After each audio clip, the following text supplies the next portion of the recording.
가까이 살면 더 행복할 줄 알았습니다. 손주 보며 웃는 날이 늘어날 줄 알았죠. 그런데 3년 뒤 그 집 앞 부동산에 매물 표지판을 올린 사람은 바로 우리였습니다. 자녀와 부모 사이 왜 바로 옆이 위험할까요?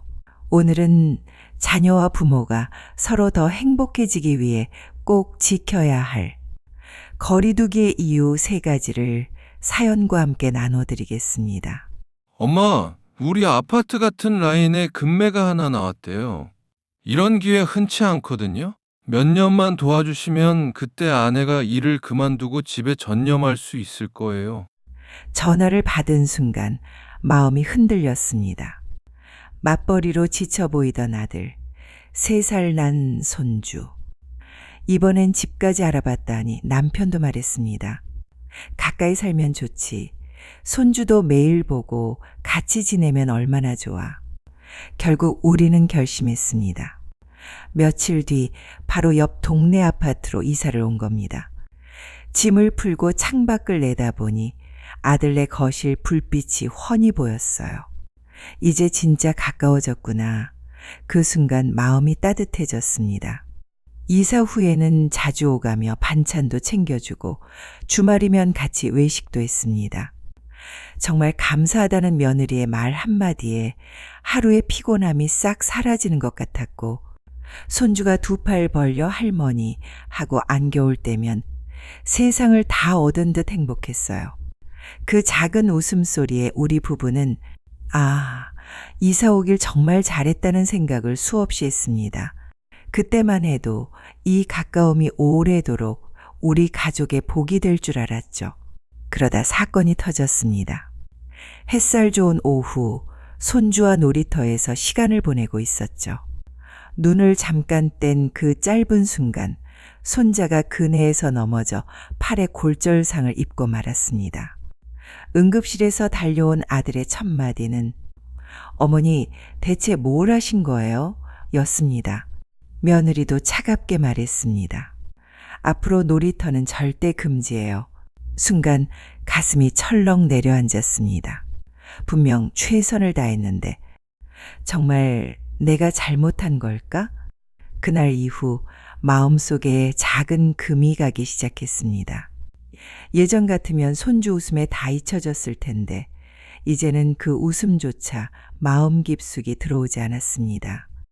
시간이 흐르며 작은 일들이 쌓였습니다. 된장국에 두부를 넣어 먹이던 날 며느리는 말했습니다. 이 두부 국산 콩 맞아요? 그리고 어머니 숟가락으로 같이 드시면 안 돼요.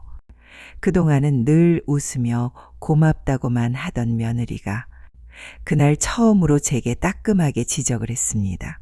순간 숟가락을 들고 있던 손이 멈추더니 저도 모르게 내려놓고 말았죠. 내가 아이들을 키울 때도 다 이렇게 했는데 정말 내가 잘못하고 있었던 걸까? 머릿속이 복잡해졌습니다. 그날 이후부터는 사소한 행동 하나까지도 조심스러워졌습니다. 밥을 차릴 때도 반찬을 건넬 때도 심지어 손주와 놀이터에 나갈 때조차 혹시 또 무슨 말이 나올까 싶어 눈치를 보게 되었습니다. 며느리의 말 한마디, 아들의 표정 하나에도 괜히 마음이 철렁 내려앉았고 집으로 돌아와서도 한동안 마음이 무겁게 가라앉곤 했습니다. 가까이 살면 더 행복할 줄 알았는데 점점 제자리가 없어지는 것 같은 기분이 들었습니다. 살림과 빨래, 분리수거까지 일은 늘어났지만 고맙다는 말은 점점 줄어들었습니다.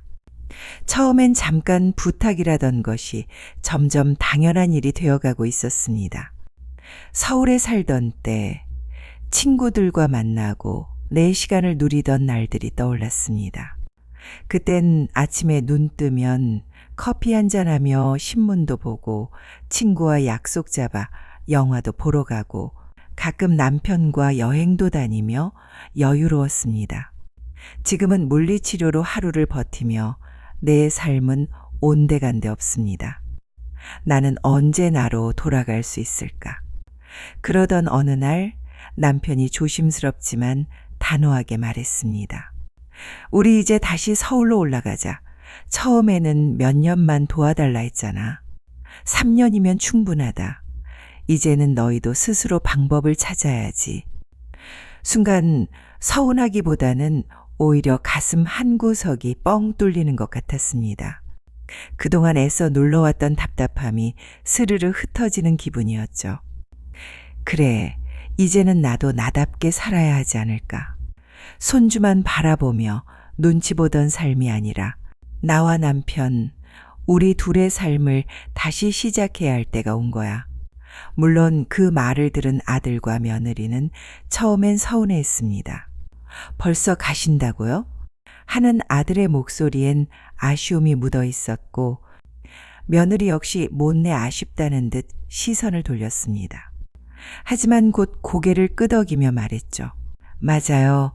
이제는 저희가 감당해야 할 일이겠죠. 말은 짧았지만 그 속에 담긴 마음을 알 수 있었습니다. 서운함도 있었지만 결국 이해해 주려 애쓰는 눈치였습니다. 그 순간 저는 조금 안도했습니다. 그래, 떠난다고 해서 끝나는 건 아니지. 이제는 각자의 자리에서 더 단단하게 뿌리 내리며 살아가야 할 거야. 이삿날 며느리가 흰 봉투를 내밀었습니다. 그동안 정말 감사했습니다. 봉투 속에는 돈과 함께 편지가 있었습니다.